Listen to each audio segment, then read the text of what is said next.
ఆడపిల్ల కోసం నన్ను పెళ్లి చేసుకుని ఇప్పుడు మరో ఆడపిల్ల జీవితాన్ని నాశనం చేయడానికి చూస్తున్నాడు నా భర్త అని అంటోంది ఉష. ఆరోగ్యం పోయి నా భర్త పోయి చివరికి నా జీవితమే పోయింది అని బాధపడుతోంది ఉష. నాకు నా కూతురికి ఎలాగన్నా న్యాయం చేయండి అని కోరుతోంది.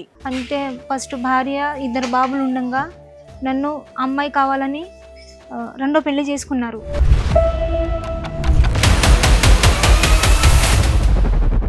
మా నాన్న బాగా తాగుబోతు, మా అమ్మ పిచ్చిది. మేము నలుగురం అక్క చెల్లెలను చదువుకోలేదు. తర్వాత ఆయన వచ్చి నేను చూసుకుంటాను, మంచిగా ఇంట్లో తీసుకెళ్తాను.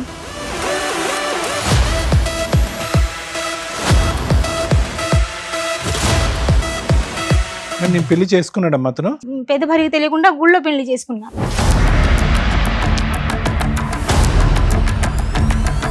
నీ వయసు ఎంత అమ్మా అప్పుడు? అప్పుడు 16 సంవత్సరాలు ఉంటాయి సార్. అతనికి ఎంత? అతనికి 30 దాటి ఉంటాయి. 30+. దాటా కాదు నాన్న, ఒకవేళ ఆడపిల్ల కాకుండా మగపిల్లడు పుట్టుంటే వదిలేసేవాడా? నువ్వు వదిలేసేదానివే? నన్ను చేసుకున్న తర్వాత కూడా ఇంకొక అమ్మతో పేరు పెట్టుకున్నాను.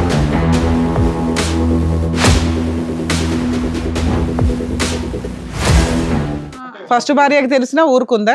ఊరుకుంది. ఇంకొక ఆమె ఉంది అని కూడా తెలుసు కూడా అయినా ఊరుకుందా? ఇంకో 10 మంది వచ్చినా ఆవిడ ఊరుకుంటా. తర్వాత అందరూ టార్చర్ చేయడం మొదలు పెట్టారు. ఇవి నాకు, నేను కోమాలో కూడా వెళ్ళిపోయాను.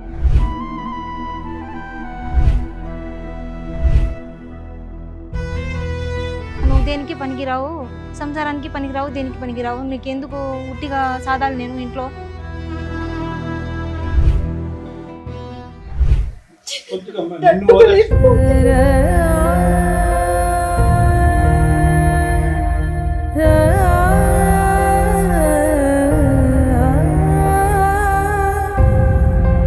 తన కూతురు అంటే నాయనమ్మ వాళ్ళ కూతురు ఉంది కదా, వాళ్ళ కూతురు అక్కడే ఉంటుంది. తను పడుకుంటది, తను తింటది, తనకే పెడతారు. కానీ నేను పనులు చేస్తాను, నేనంతా చేస్తాను, కానీ నాకు ఏమీ పెట్టరు. తిను అమ్మా అని కూడా అడగరు, నన్ను ఏమీ అడగరు.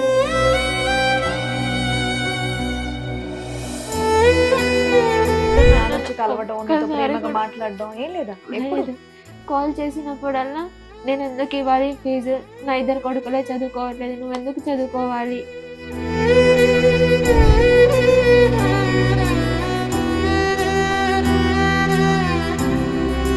అమ్మకి కూడా అన్యాయం చేశారు. మొన్న ఆపరేషన్ అయింది, ఒక్కళ్ళు కూడా రాలేదు. నేనే కాళ్ళ మీద పడి నేనే చూసుకున్నాను అమ్మని.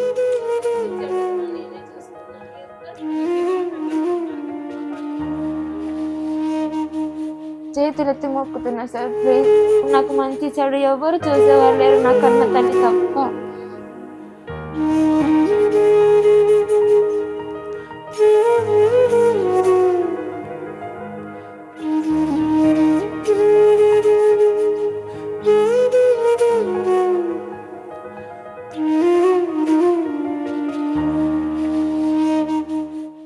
ఉషా గారు ఎక్కడి నుంచి వస్తున్నారండి? ఖమ్మం నుంచి వస్తున్నాను. ఖమ్మం నుంచి. చెప్పండి, ఇక్కడ వరకు దేనికి రావాల్సి వచ్చింది? దేనికి అంటే నన్ను రెండో పెళ్లి చేసుకున్నారు. రెండో పెళ్లి చేసుకున్నా. అంటే ఫస్ట్ భార్య ఇద్దరు బాబులు ఉండగా నన్ను అమ్మాయి కావాలని రెండో పెళ్లి చేసుకున్నారు. పాప కావాలి. హస్బెండ్ నన్ను మీది రెండో పెళ్లి? నాది రెండో పెళ్లి. పాప కావాలని రెండో పెళ్లి నన్ను చేసుకున్నారు. అంటే ఆయనకి మొదటి భార్య ఉంది, ఆయనకి అబ్బాయిలే, ఇద్దరు అబ్బాయిలు. అయితే నాకు పాప కావాలి, నాకు పాప అంటే ఇష్టం. ఆవిడతోటే కంటే సరిపోయేది కదమ్మా, నిన్నెందుకు పెళ్లి చేసుకోవడం? అయితే మాది కొంచెం పూర్ ఫ్యామిలీ. లవ్ మ్యారేజా? లేదు మేడం, లవ్ అది ఏం లేదు. మాకు చాలా రోజుల నుంచి ఆయన తెలుసు. మా అక్క వాళ్ళు లేబర్ పనికి పోయేవాళ్ళు, అప్పటి నుంచి తెలుసు.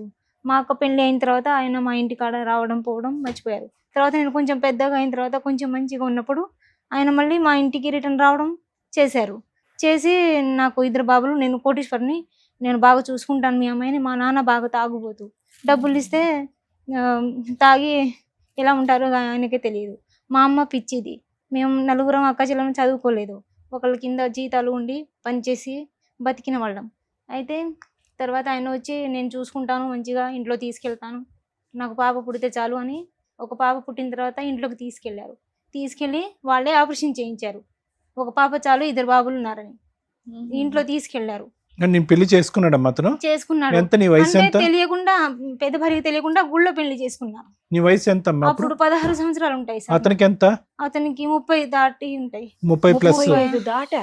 30. ఆయన ఏం పని చేస్తాడమ్మా? ఇప్పుడు 44 సంవత్సరాలు అది ఉంటాయి. ఓకేలేండి. అప్పుడు పెళ్లి అయ్యేటప్పుడు నీకు 16, అతనికి 35. 30. 15 సంవత్సరాలు తేడా ఉంది దగ్గర దగ్గర. అయితే మీ ఆయన ఏం పని చేస్తాడు? ఏం చేయడమ్మా, ఇప్పటికి కూడా ఏం చేయడు. ఆయన బండి మీద తిరగడం. మరి ఎలా పెళ్లి చేసుకున్నారు? బోల్డ్ డబ్బు అది ఉంది, అది ఇది. తాయెత్తు అది ఏదో కడతారు వాళ్ళు, మంత్రాలు అది ఏదో మ్మ్. కడతారు.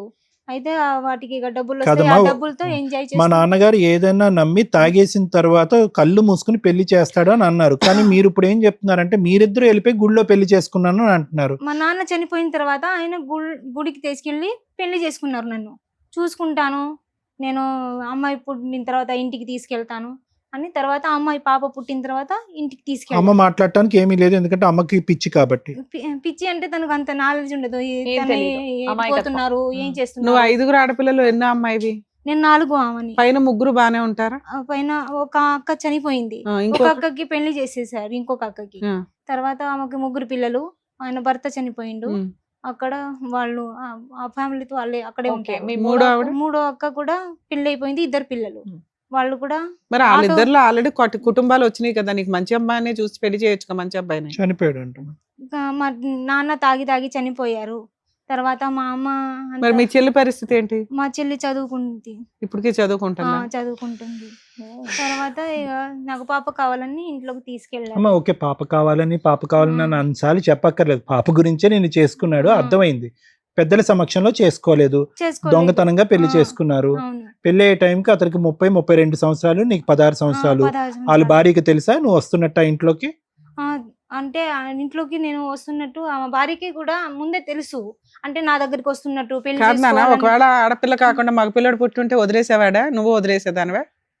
అతను చెప్పిన కారణాన్ని నువ్వు నమ్ముతున్నావు అంతేనా? ఒకవేళ మగ అంతే, పిల్లడు పుట్టుంటే ఇక ఏం చేసేదానివి? ఏంటంటే చూసుకుంటారేమో ఇక మేము నువ్వు కూడా ఆ టైంలో ఏంటంటే ఇంకా మాకు ఇంట్లో చూసుకునే వాళ్ళు ఎవరు ఎవరు లేరు, లేరు. పని చేసే బదులు ఒక మంచి అబ్బాయి దొరికాడు, చేసుకుంటున్నాడని చేసుకున్నావు. గుడ్డిగా చేసుకున్నాను. నమ్మినావు ఆయన నువ్వు అంతే. పెళ్ళయిందని తెలుసా నీకు? ఆయనకు పెళ్ళయింది అని అంటే మా అక్కతో సంబంధం ఇచ్చారు. అయితే వాళ్ళు అంత పెద్ద రిచ్, అన్ని లక్షలు కట్నం మేము ఇవ్వలేమని చేస్తే మా అక్కకి వేరే పెళ్లి చేసేసారు. వాళ్ళ సొంత అత్త కూతుర్ని కట్నం ఇచ్చారు కాబట్టి చేసుకున్నారు. తర్వాత నేను కొంచెం పెద్దగా అయిన తర్వాత నన్ను చూసి తర్వాత మా ఇంటికి మళ్ళీ రిటర్న్ రావడం చేసి నాకు ఆ ఆడపిల్ల కావాలి, 2 అబ్బాయిలు ఉన్నారు అని పెళ్లి చేసుకున్నారు. గుళ్ళో తీసుకెళ్ళి దొంగతనంగా సరే అమ్మా, చేసుకున్నారు. మీరు అంత అమాయకంగా చెప్తున్నారు, ఆగండి. ఆ. అదో ఒక క్వశ్చన్ అడిగారు. ఆ, పక్కా ఇప్పుడు నువ్వుకంటే ఆడపిల్ల కాకుండా మగ పిల్లాడు పుట్టుంటే ఆయన నిన్ను వదిలేసేవాడా? లేదు, నన్ను చేసుకున్న తర్వాత కూడా ఇంకొక అమ్మతో అఫైర్ పెట్టుకున్నారమ్మా. పోన్లే అమ్మ. సరే, తర్వాత మళ్ళీ చెప్పండి, కలిసారా? మీరు ఆడపిల్ల పుట్టినాక వెళ్ళి కలిసారా? ఎప్- అంటే వాళ్ళ ఇంటికి తీసుకెళ్ళాడా? వాళ్ళ ఇంటికి అందరూ తీసుకెళ్ళారు. కలిసే ఉన్నారా? కలిసే ఎన్ని ఉన్నాను. సంవత్సరాలు ఉన్నారు? ఇప్పటికీ అక్కడే ఉన్నాను. ఫస్ట్ భార్య, పిల్లలు, నువ్వు మీ ఉన్నా. అమ్మాయి బానే ఉన్నారు. ఇల్లు ఇచ్చారంటే అది మా మరిది గారుల ఇల్లు, అది అందులో నన్ను ఉంచుతున్నారు. ఆ. అంటే ఫస్ట్ ఒకే భార్యకి ఇల్లు. తెలిసినా ఊరుకుందా? ఊరుకుంది. ఇప్పుడు ఇంకో ఇంకొక 3 ఉంది అని కూడా తెలుసు కూడా అయినా అయినా ఊరుకుందా? ఇంకో 10 మంది వచ్చినా ఆవిడ ఊరుకుంటది. అలా కదమ్మా. ఇప్పుడు ఆవిడ వయసు ఎంత? పెద్ద ఆవిడ వయసు ఎంత? ఉంటది సార్, సరే. 39 సంవత్సరాలు. పెద్ద వయసు ఆవిడకి. ఆ. ఓకే, వాళ్ళిద్దరికి దగ్గరగా ఆ, ఉంది. ఇతను ఏమి లైన్ లో చిన్నపిల్లల్ని ఏం పెళ్లి చేసుకోడు. ఆ, నిన్న ఒక్కదాన్నే 16 సంవత్సరాల అమ్మాయిని ఆ. చేసుకున్నాడు. అవును సార్. సరే చెప్పమ్మా. సారీ, నీకు ఆడపిల్ల పుట్టిందా? పుట్టింది సార్, ఇంట్లోకి తీసుకెళ్లారు. ఓకే.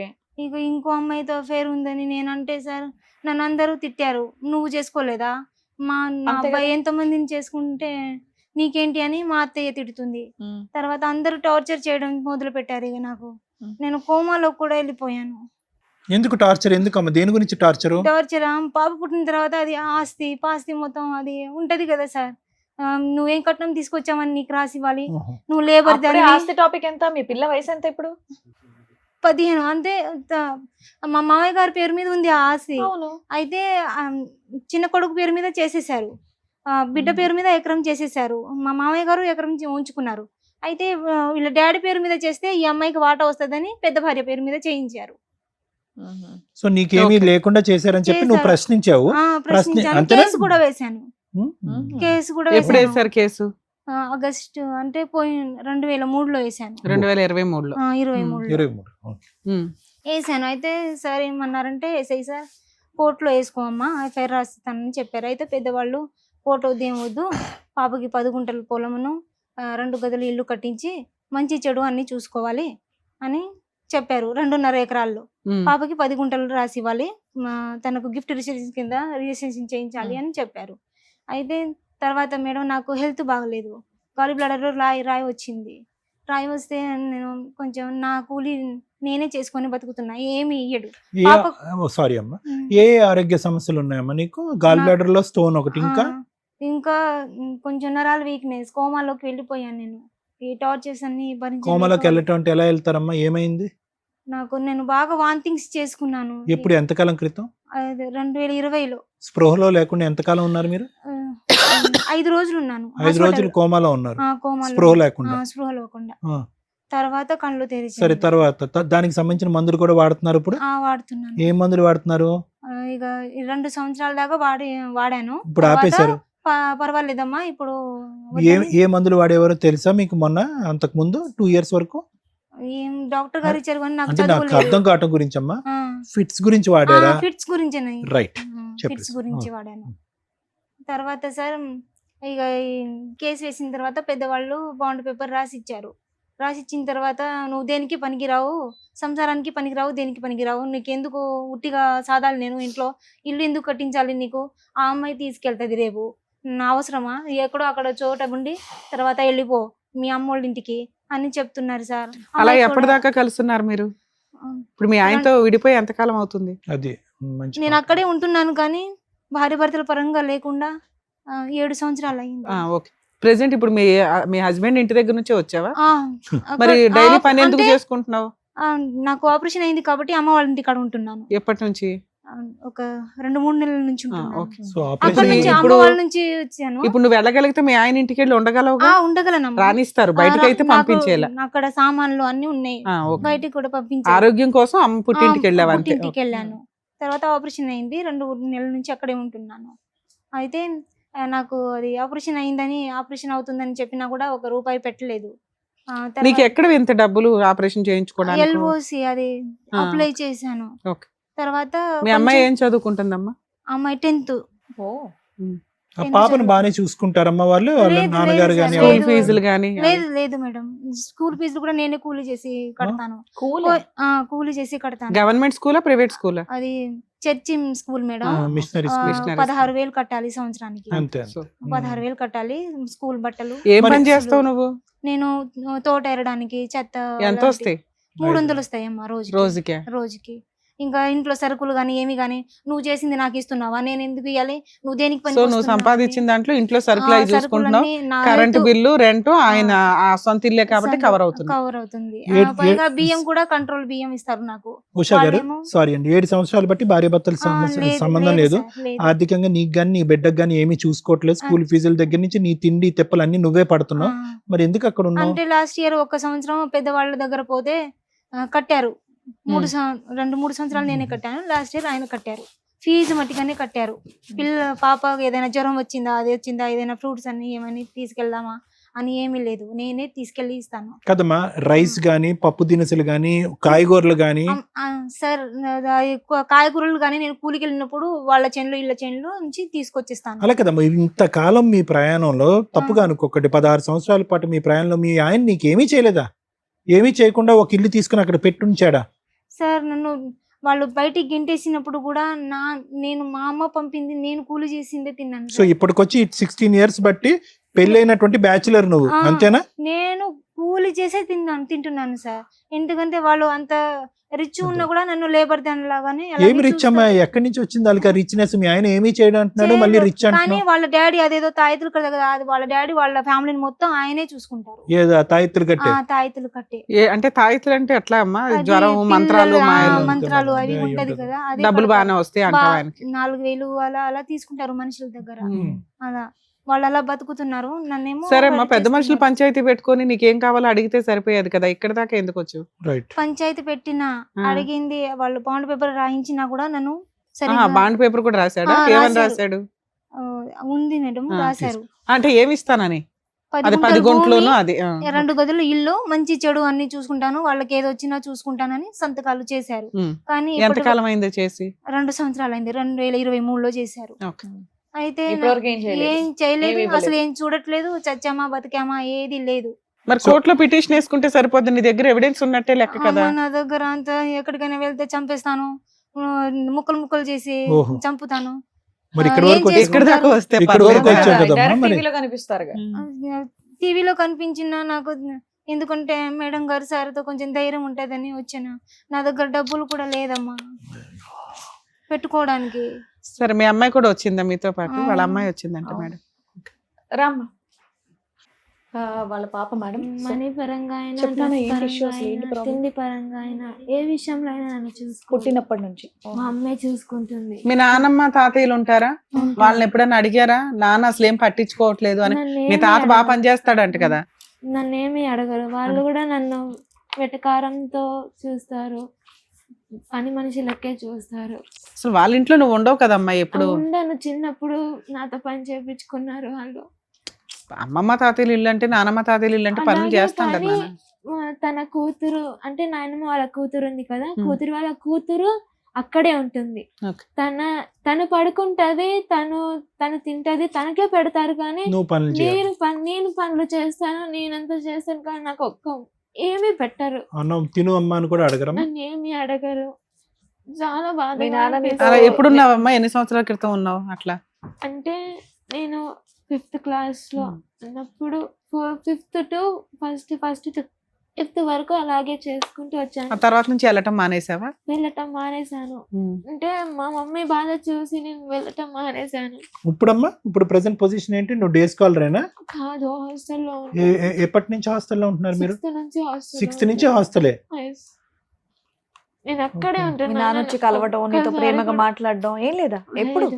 కాల్ చేసినప్పుడల్లా నేను ఎందుకు ఇవ్వాలి ఫీజు, నా 2 కొడుకులే చదువుకోవట్లేదు, నువ్వు ఎందుకు చదువుకోవాలి అని సో లాస్ట్ 5 years బట్టి నువ్వు వాళ్ళ సమక్షంలో లేవు. లాస్ట్ లేదు. 4-5 years బట్టి వాళ్ళ సమక్షం లేదు. లేదు. నువ్వు ఇప్పుడు కన్నీళ్లు కారుస్తూ బాధపడేటటువంటిది అంతా కూడా నువ్వు 6th స్టాండర్డ్ లో, అంటే నీకు 10 సంవత్సరాలు ఉన్నప్పుడు, 11 సంవత్సరాలు ఉన్నప్పుడు జరిగినటువంటి దాని గురించి చెప్తున్నావు.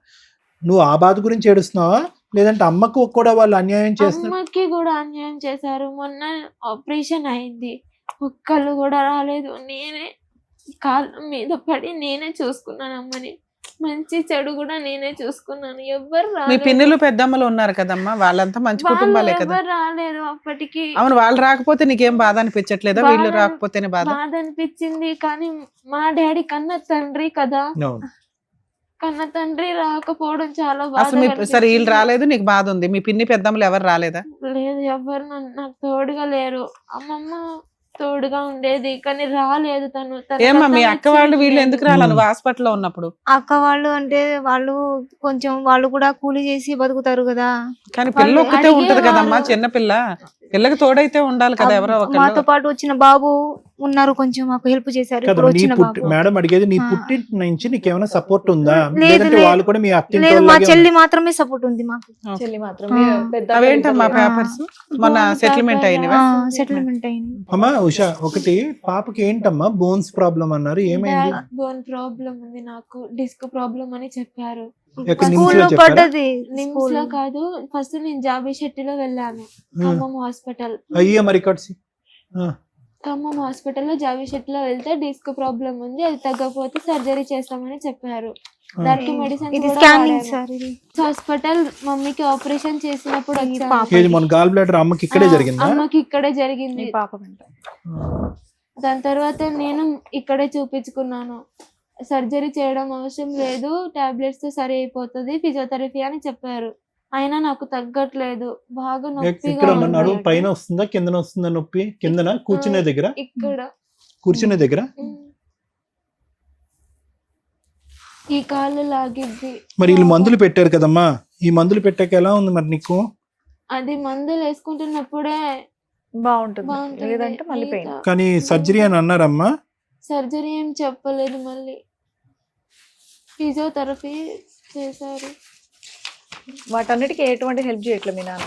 ఈ విషయం లేదు. తెలుసా అట్లీస్ట్ ఇలా తెలుసు, జరిగిందని? ఇదంతా జరిగిందంతా తెలుసు, కానీ ఒక్కసారి కూడా రాలేదు మేడం.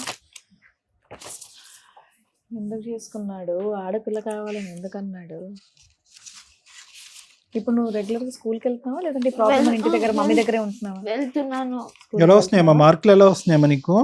బానే బాగా చదువుకుంటున్నావా? ఏమవ్వాలని నీ జీవితంలో నీ కోరిక పెద్ద అయ్యాక? No. లా చేయాలనా? లా చేసి మీ నాన్న మీద ఫైట్ చేయాలా?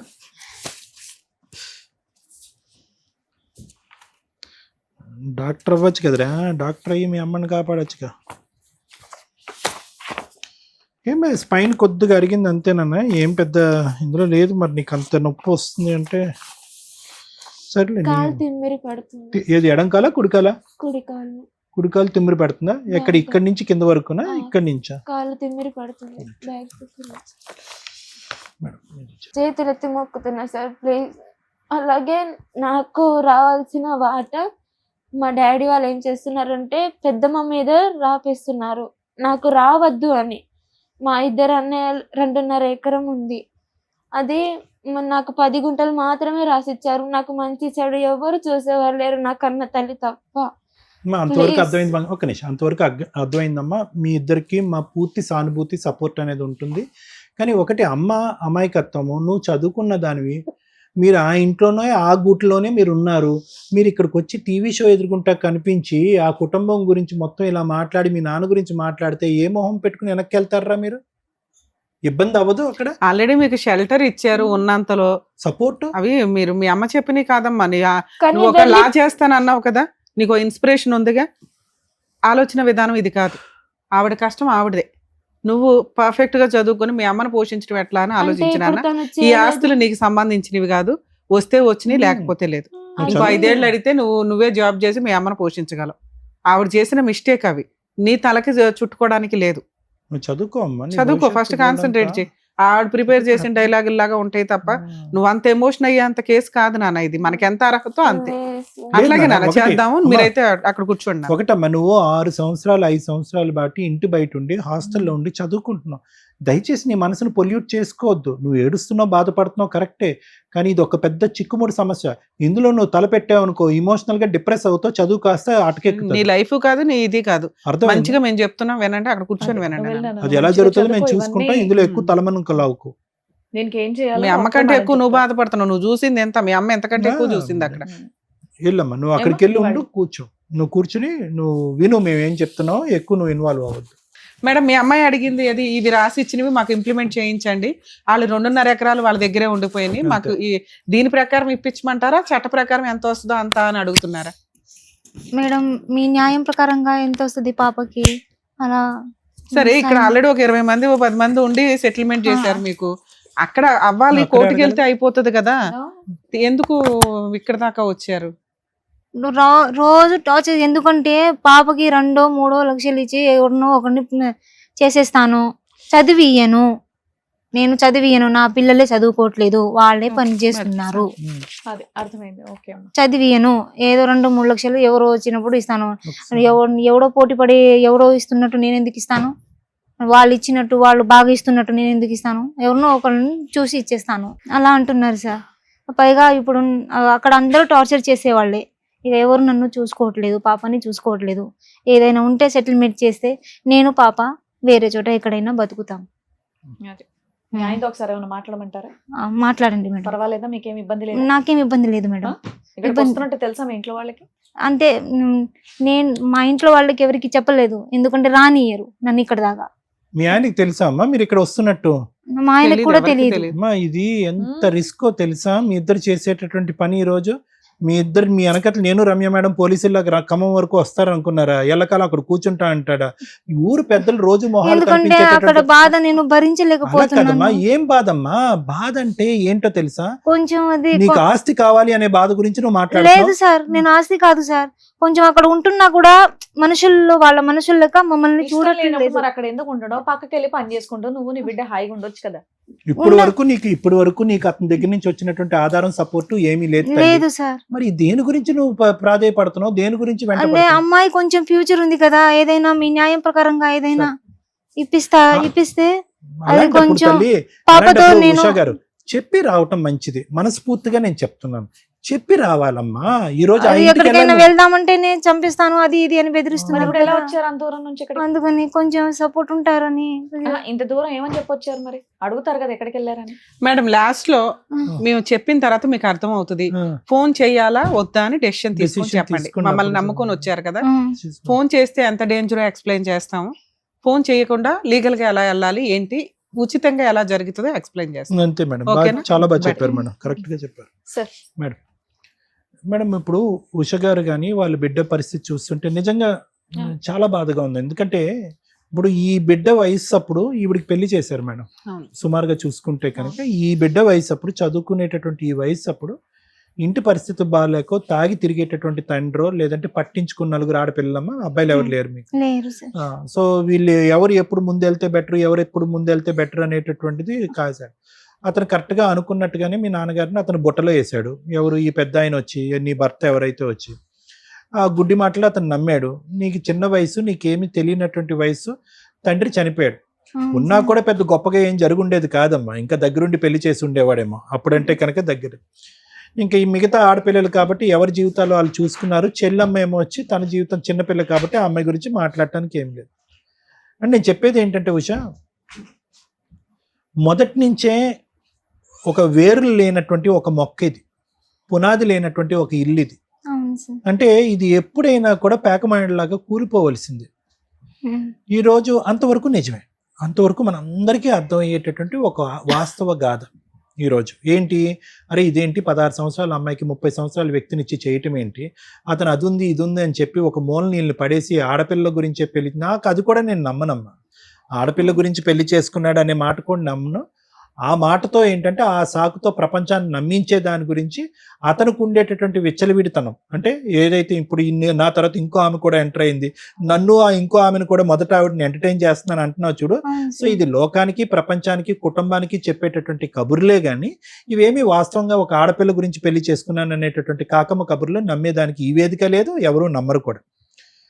అయితే ఇప్పుడు ఇక్కడ చిన్న కిటుకు నేను చెప్తాను. ఇందాక నుంచి నువ్వు ఇక్కడ కూర్చున్న కాడి నుంచి అసలు నాకు మనసు బాగా, అంటే నాకేమనిపిస్తుంది అంటే, ఎవరున్నారు నువ్వు ఈరోజు తలుపు తీసిన కూతురుతో పాటు బయటికి వెళ్తే ఇద్దరు ఆడపిల్లలు ఈ సమాజంలో ఎలా బతకగలరు, ఏం చేసి బతకగలరు మీరు?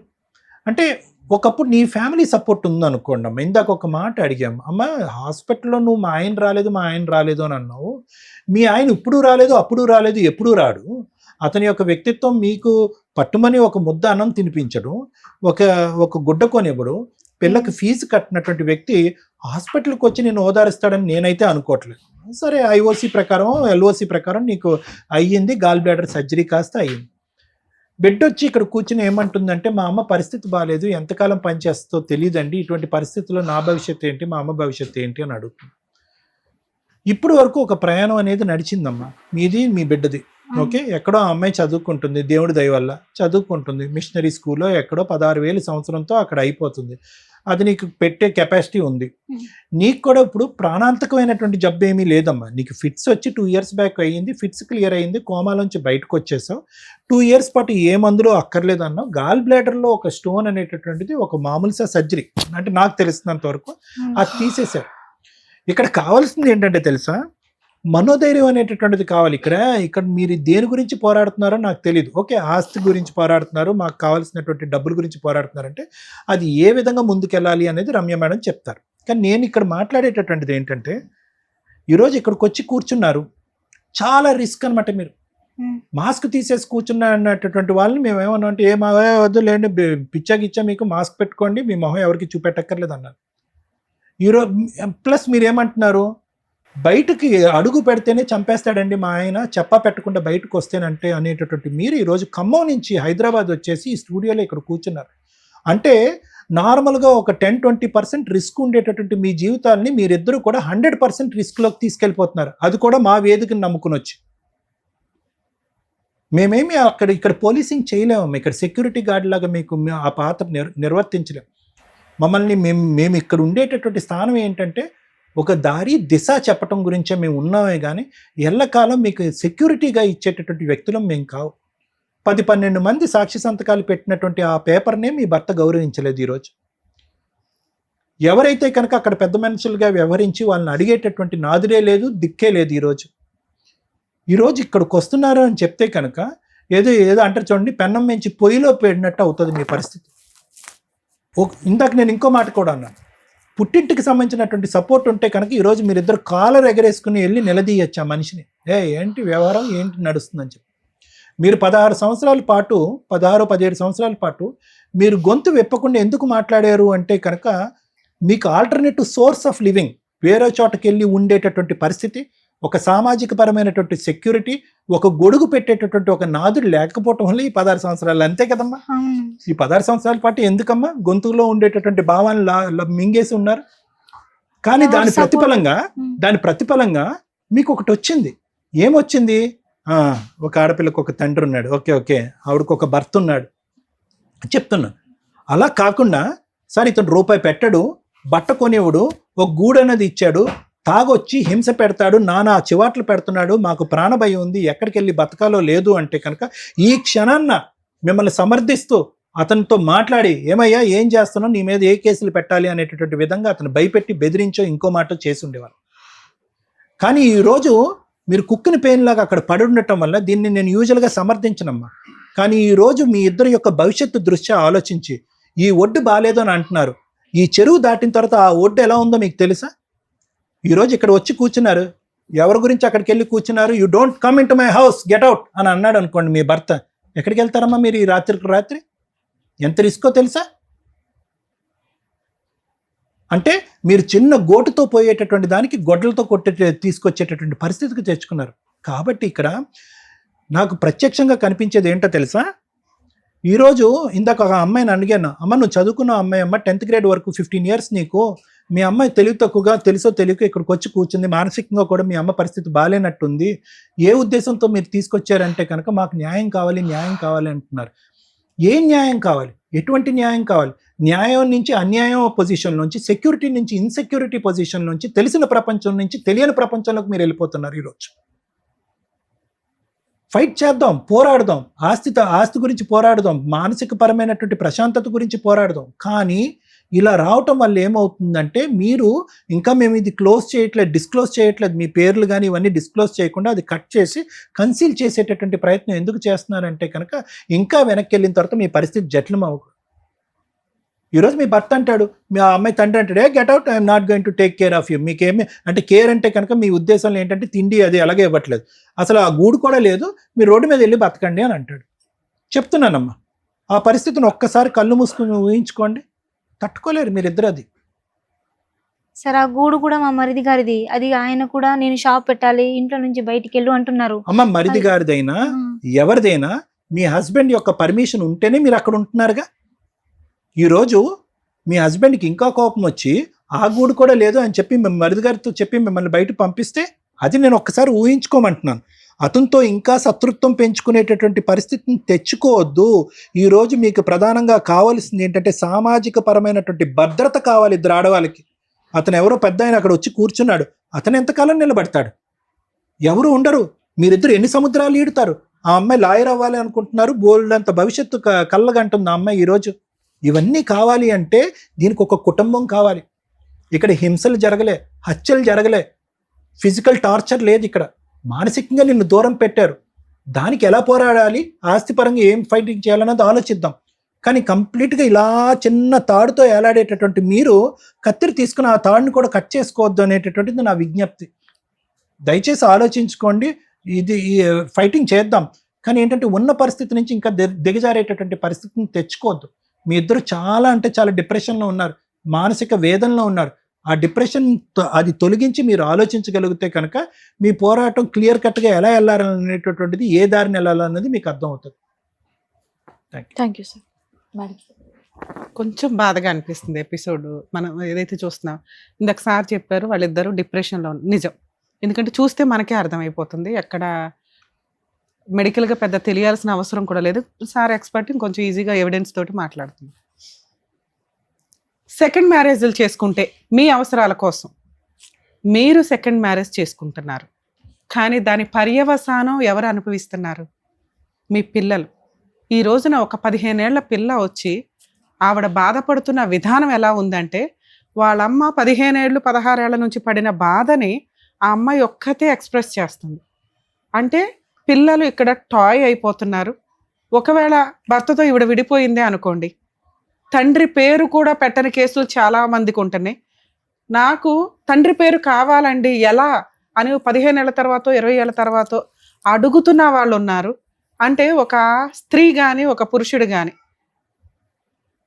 ఇలాంటి ఒక రిలేషన్ పెట్టుకునేటప్పుడు ప్రెగ్నెన్సీలు వస్తే నిజంగా నరకం పడుతున్నది వాళ్ళకి పుట్టిన పిల్లలు.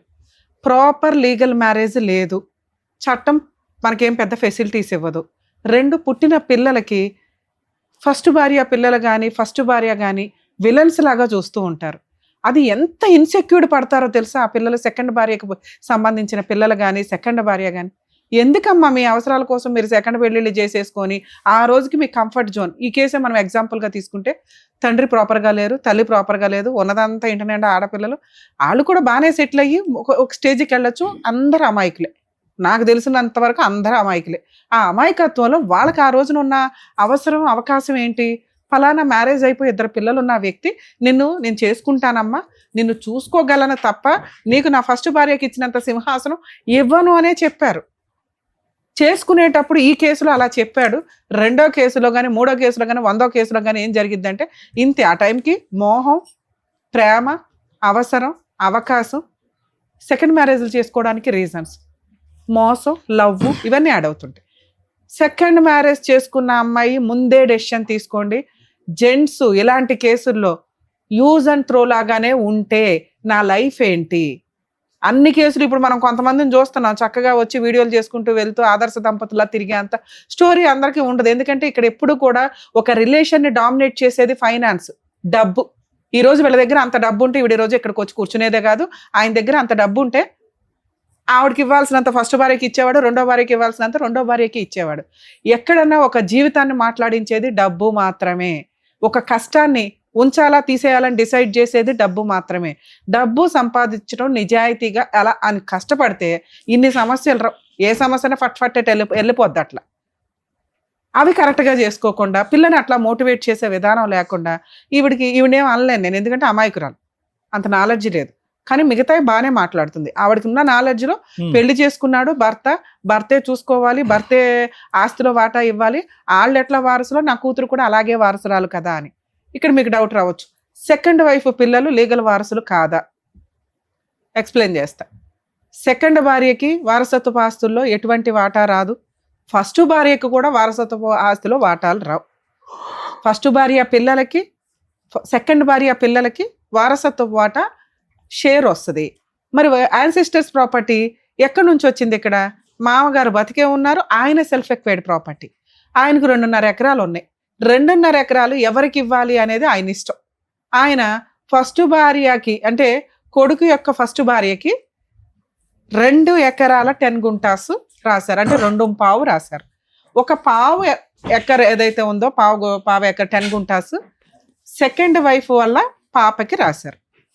ఇందులో ఇక పాప పెళ్లి ఖర్చులు కానీ పాప చదువులు కానీ వీళ్ళ మెయింటెనెన్స్ కానీ వాళ్ళే చూసుకుంటామని ఈవిడికి ఫుల్ అండ్ ఫైనల్ సెటిల్మెంట్ కింద, ఫుల్ అండ్ ఫైనల్ కాదులేండి, ఈవిడ పెట్టిన పంచాయతీకి పెద్ద మనుషులు కానీ వాళ్ళు ఒప్పుకున్నది కానీ ఈవిడికి ఒక 2 గదులు ఇల్లు ఒకటి కట్టించి ఇస్తాం ఉండడానికి అని. సో మెయింటెనెన్స్ నడుస్తుంది, పిల్ల పెళ్లి నడుస్తుంది, ఆస్తిలో పిల్లకి ఒక 10 గుంట్లు ఈవిడికి. ఇంతేనా మేడం నాకు చట్ట ప్రకారం వచ్చేది అంటే? ఇది ఇందాక మీరు ఒక మాట అన్నారు, మేడం నేను ఇక్కడికి వస్తే లేదా ఎక్కడికన్నా వెళ్తే కేసులు వేసుకోవచ్చు కదమ్మా అంటే మీరు అన్నారు చంపేస్తాడు మేడం ఎక్కడికి వెళ్ళినా అని. ఇంత పెద్ద పంచాయతీ పెట్టి నోరు మూసుకొని మీకు ఒక అగ్రిమెంట్ రాసిస్తే చంపేసేది ఎక్కడ? అలా చంపే ఉద్దేశం ఉంటే అగ్రిమెంటే రాయడు. అలా వెనకబడి హింసించే వాళ్ళైతే పెద్ద మనుషులు పంచాయతీగా కూర్చోరు. ఎందుకంటే నీ వెనకాల ఎవరు లేరు, నిన్నేమైనా చేయొచ్చు. కానీ నువ్వు పెద్ద మనుషులు బతులాడావో ఏదో కూర్చోబెట్టావు, వాళ్ళు వచ్చారు నీకు ఇది రాసిచ్చారు అంటే వాళ్ళు సొసైటీకి కొంత భయపడే వ్యక్తులు. నీకు మోసం చేశామనేది వాళ్ళకి అర్థమవుతుంది. 2, ఇది ఒక ఆయుధం క్రియేట్ చేసావు చూసావా, సూపర్. నువ్వు చేసిన పని ఏంటంటే నువ్వు ధైర్యశాలివి అని నాకు ఎక్కడ అనిపించిందంటే నువ్వు ఇది రాయించగలిగావు. ఆయన నిన్ను చంపే అంత సీన్ లేదని నాకు ఎక్కడ అనిపించిందంటే మీరు ఒక 10 మంది 15 మందిని కూర్చోబెట్టి రాయించగలిగారు. ఇక్కడ నేను రిక్వెస్ట్ చేసేది ఈ ప్రాబ్లం నీది, నీ కూతురుది కాదు. పిల్లని నీ జంజాటంలోకి లాగమాకు. సూపర్ పిల్ల, 5 ఏళ్ల నుంచి మీరేంటో మీ కుటుంబం ఏంటో అమ్మాయికి తెలియదు. గవర్నమెంట్ నుంచో లేకపోతే మిషనరీ నుంచో ఆ అమ్మాయికి మీరు నామినల్ ఫీజు కడుతున్నారు, ఓ 16,000. రెండోది ఆ అమ్మాయి చదువుకుంటుంది. ఈ జంజాటం ఈ తొక్కులో 10 గుంటల కోసం 5 గుంటల కోసం మీరు ఆ పిల్లని ఇక్కడికి వచ్చి సింపతి గెయిన్ చేయించకండి. ఎందుకంటే అమ్మ కష్టపడుతుందనే బాధ ఉంది చూసారా, గుండెల్లోంచి వస్తుంది ఆ పిల్లకి. అమ్మ కష్టపడుతుంది, వీళ్ళు చూసేది ఏంటి, నేను చూడాలా అని ఇంకొక 5 ఏళ్ళు అయితే పిల్ల లైన్లోకి వచ్చేస్తుంది. అలా నువ్వు భద్రకాళిలాగా పిల్లని పెంచాలి నాన్న, అర్థమవుతుందా? ఇది నా రిక్వెస్ట్. ఎందుకంటే పిల్లకి నీ తలనొప్పి చెప్పకు, ఏమీ లేదు. నువ్వు 6 ఏళ్ల నుంచి 10 ఏళ్ల నుంచి పోరాడుతున్న తలనొప్పి ఏదైతే ఉందో ఏమీ చేయలే, అవునా? నిన్ను నువ్వు పోషించుకుంటున్నావు, పిల్లను పోషించుకుంటున్నావు, ఉన్నంతలో పంచాయతీలు పెడుతున్నావు, ఇంతే. పిల్ల చదువుకుంటుంది, కంప్లీట్ చేస్తుంది. చదువుకు కావాల్సిన హెల్ప్ ఏం చెయ్యాలి అనేది మీరు ఇంకెప్పుడైనా మాట్లాడితే దానికి మేమేమన్నా ఫైనాన్షియల్ గా సపోర్ట్ చేయించగలమని ఒక ఎపిసోడ్ చేయగలుగుతాం తప్ప అక్కడ ఉంటున్నాము. ఇక్కడ నుంచి వద్దు. ఒక్క నిమిషం, నువ్వు అడిగిన 4 పాయింట్స్ నేను చెప్తా. పాపని ఈ ప్రాబ్లం నుంచి క్లియర్ చేయండి. అమ్మాయికి ఈ కేసుకి సంబంధమే లేదు. ఇంకెక్కడా కూడా పిల్ల కూర్చొని మాట్లాడొద్దు. సరే, పిల్లకి రావాల్సిన హక్కులు వచ్చేస్తాయి. సరే. రెండోది, ఆ ఇంట్లో మా మరిది ఇల్లండి, నన్ను ఉంచారు, ఎప్పుడన్నా నన్ను బయటకు తోసేయొచ్చు అని. ఆళ్ళు తోసేమనేది ఏంటి, అక్కడ నీకు ప్రశాంతంగానే లేదు, నీకు హాయిగానే లేదు, నరకం కనిపిస్తుంది నీకు ఆ ఇంట్లో. ఎందుకంటే నువ్వు హాస్పిటల్కి వెళ్ళినా ఎవడో అక్కడ సరౌండింగ్ లో లేరు, తిప్పి కొడుతూ ఒక గది ఉండి ఉంటుంది, అంతకంటే పెద్ద నీకేం యంత్రభవనం కూడా ఇచ్చి ఉండరు. ఆ అంతోటి గది నీకు 300 500 రెంట్లకి. వాటర్ కూడా లేవు, వాటర్ కూడా మోసుకురావాలి. అదే నాన్న చెప్తా, నొప్పితో నేను కాలి బాటం నొప్పితో తట్టుకోలేక ఆపరేషన్ డిప్రెషన్ కేసు. నాన్న ఒక్క నిమిషం వినండి. అంటే మీకు ఎంత న్యాయం చేయగలగమో 100% చెప్తాం. ఒక్కొక్క ప్రాబ్లమ్ నువ్వు క్లియర్ చేసుకుంటూ వెళ్తుంటే ఓహో నేను ఈ డెసిషన్ తీసుకోవాలనేది మీకు అర్థం అవుతుందని నా రిక్వెస్ట్. నేను తింటున్నాను కాబట్టి ఆయనకి ఏమి అనిపించట్లేదు కదా. వినండి నాన్న, మీరు ఆల్రెడీ 10 ఏళ్ల నుంచి 15 ఏళ్ల నుంచి మీరే తింటున్నారు. మీకు ఆయన ఇచ్చింది ఒక 500-1000 రూపాయలు షెల్టర్, అది అక్కడ మనకు అవసరం కూడా లేదు. వాళ్ళు వెళ్ళిపోమనేది ఏంటి, ఏంట్రా నువ్వు నాకు ఇదేనా ఇచ్చేది, నేను అంతూ తేలుస్తాను పదా అని మీరు లీగల్ గా యువతలకు రావాలి. మీరు ఇది రాయించుకునేవారు. ఎందుకంటే ఆ షెల్టర్ నీకు ఇంపార్టెంటే కాదు, ఉండగలిగినంత ఉండు, ఎప్పటిదాకా ఇది సెటిల్మెంట్ అయ్యేదాకా. మేడం మీరు కొంచెం ఏడుపు ఆపితే నేను చెప్పేది మీకు గుర్తుంటదేమో అని నా ఆశ. అదే పిల్లకి నేర్పిస్తున్నావు నాన్న. నీ కష్టం నీ జీవితం ఆ పిల్లకి నేర్పించకండి. అంటే అందరూ టార్చర్ చేసేవాళ్ళు. ఎందుకమ్మా ఉండటం, నీ మేడం మిమ్మల్ని ఎవ్వరూ టార్చర్ చెయ్యట్లా. మీ దృష్టిలో టార్చర్ ఏంటి అంటే మిమ్మల్ని పట్టించుకోకపోవడం, మిమ్మల్ని వచ్చి ఎవడో కొట్టట్లేదు. అమ్మ మీరు సెకండ్ వైఫ్ అమ్మ, మీకు ఎందుకు ఇంపార్టెన్స్ ఇస్తారు, ఇవ్వరు. మీకు అదే చెప్తున్నాను నేను, ఇవ్వరు. నువ్వు ఆ గొయ్య తగ్గుకొని నువ్వు ఎత్తుకొని నువ్వు వెళ్ళి నువ్వు కూర్చున్నావు. కరెక్టే మేడం, మాట్లాడు, ఇంకేం మాట్లాడదా కూలం. పెళ్లి చేసేసుకొని అర్జెంట్ గా ఆ జంజాటంలోకి పిల్లలు నాకు వచ్చి సింపతిగా ఏం చేయాలంటే ఎట్లా అమ్మా? మీ హక్కులు ఏంటో మీకు తెలియవా? నీకు జిల్లిగా రాదు పగపోతల. అయినా చట్ట ప్రకారం మీతో సహజీవనం ఆయన సెకండ్ వైఫ్ అని ఒప్పుకున్నాడు ఈ అగ్రిమెంట్ లో. ఇదే పెద్ద శాసనం. ఓకే, నీకు కావాల్సింది ఏంటి? ఆ ఇంట్లో ఉండడమా ఉండకపోవడమా నీ ఇష్టం అమ్మా. వాళ్ళు తరిమేయాల్సిన అవసరమే లేదు, వాటర్ లేదు, ఏమీ లేదు, అక్కడే ఉండాలనుకోలేదు. 2 నెలల నుంచి మీ అమ్మ వాళ్ళ ఇంట్లో ఉంటున్నావు, నీ తిండి నువ్వు తింటున్నావు, నీ కాళ్ళ మీద నువ్వు ఉంటున్నావు. ఆయన వెయ్యకపోయినా ఇప్పటికిప్పుడు నువ్వు రోడ్డు మీద పడిపోయే సీన్ అయితే లేదు. సో ఇప్పుడు నువ్వు చేయాల్సిన పని ఏంటి? అన్నీ నేను చూసుకుంటున్నా, ఎందుకు ప్రశాంతంగా వదిలేయాలి? ఇవి వసూలు చేయటం ఎట్లాగా? ఇది ఈ స్టేజ్ మీదకి మీరు వచ్చారు.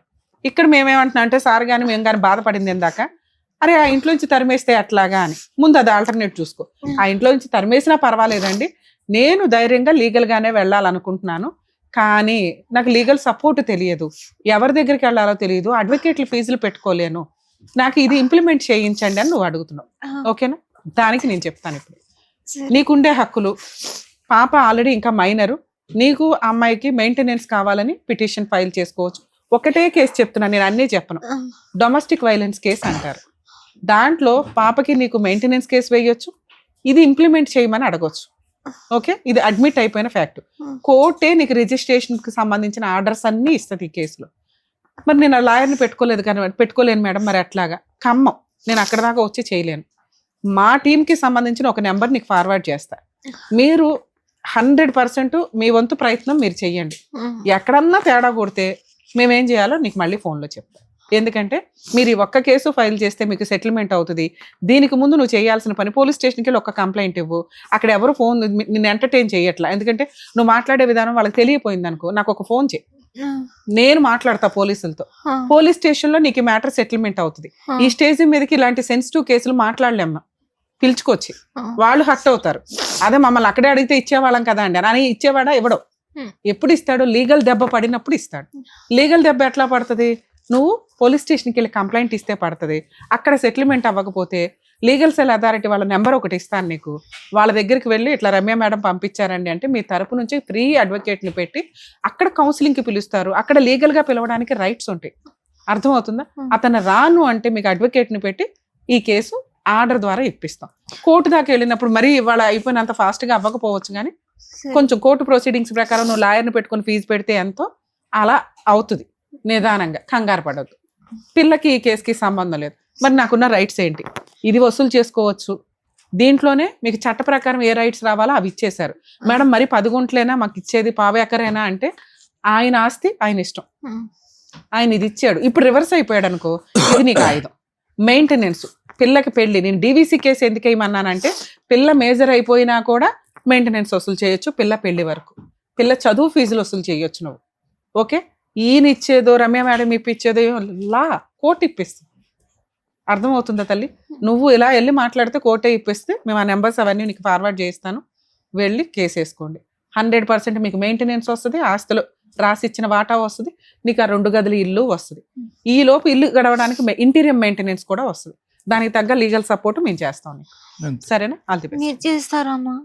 మీకు కొంచెం అక్కడ సపోర్ట్ గా ఏదైనా మాట్లాడతారా? వాళ్ళ ఫోన్ నెంబర్స్ అనేది ఇస్తారు. పోలీస్ స్టేషన్ కి నువ్వు వెళ్తే నేను ఫోన్ లో మాట్లాడతా. అక్కడ అయిపోతే మా వాళ్ళ నెంబర్ ఇస్తాను, వాళ్ళ దగ్గరికి వెళ్తే మొత్తం వాళ్ళు చూసుకుంటారు. ఇంకేదన్నా అయితే మా డైరెక్టర్ దగ్గర మీకు అందుబాటులో ఉంటారు కదా, వాళ్ళకి ఫోన్ చేయండి, వాళ్ళు చెప్తారు. నా వంతు నేను చేయగలను. Very good. ఓకేనమ్మా? సరే, ఆల్ ది బెస్ట్. ఏదైనా మిస్టేక్ జరిగితే మీరు కొంచెం నన్ను కాపాడాలి. అయ్యో, అట్లాగే అట్లాగే చేస్తా. చేస్తారు. ఈ పేపర్ అయితే ఉంచుకోండి.